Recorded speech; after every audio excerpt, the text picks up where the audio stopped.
Mayroong iba't ibang paraan para mapukaw ang interes at atensyon ng isang tao lalo na sa usapin ng pagbuo ng relasyon o pakikipagpalagayan sa mga taong nakakasalumuhan nito.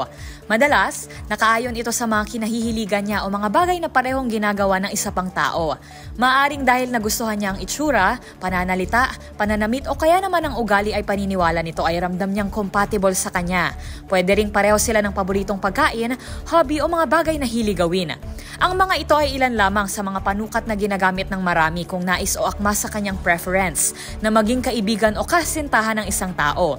Ngunit alam ba ninyo na may isa pang batayan na ginagamit ang mga kababaihan na tumutukoy kung magugustuhan niya ang isang tao? Ito ang natuklasan sa isang pag-aaral sa New York. At ito ay walang iba kundi sa pamamagitan ng amoy. Ayon sa pag-aaral na ito mula sa Cornell University, may tiyansa na hindi pa nakikita o nakikilala ng isang babae ang isang tao ay tukoy na nito kung magugustuhan niya ito o hindi. Ang amoy na tinutukoy rito ay hindi lamang hango sa pabango o perfume na gamit ng isang tao. Kasama rito ang natural niyang amoy o natural scent, ang uri ng deodorant na gamit niya kahalo ang amoy ng suot niyang cologne o maski ang mga kumapit sa kanyang amoy mula sa kanyang kinain noong katanghalian.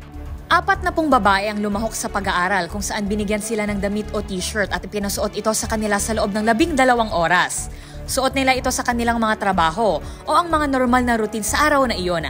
Kalaunan, ang mga kalahok na ito ay binigyan ng panahon na amuyin ang mga t-shirt at i-rate kung gaano nila magugustuhan ang may-ari nito nang hindi pa nila ito nakikilala.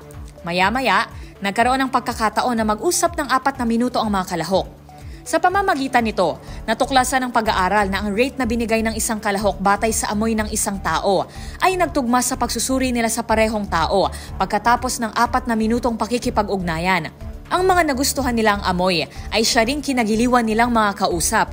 Ibig sabihin, naapektuhan ng pakikipag-ugnayan nilang amoy na una nilang nahusgahan. Bukod dito, nakita rin na ang persepsyon ng tao sa amoy ay naapektuhan naman ng nasabing interaksyon, kung saan ang mga hindi ka nais-nais na tagpo na ang dalawa ay mag-usap ay naging basehan na masabi nito na hindi niya rin gusto ang amoy ng parehong tao.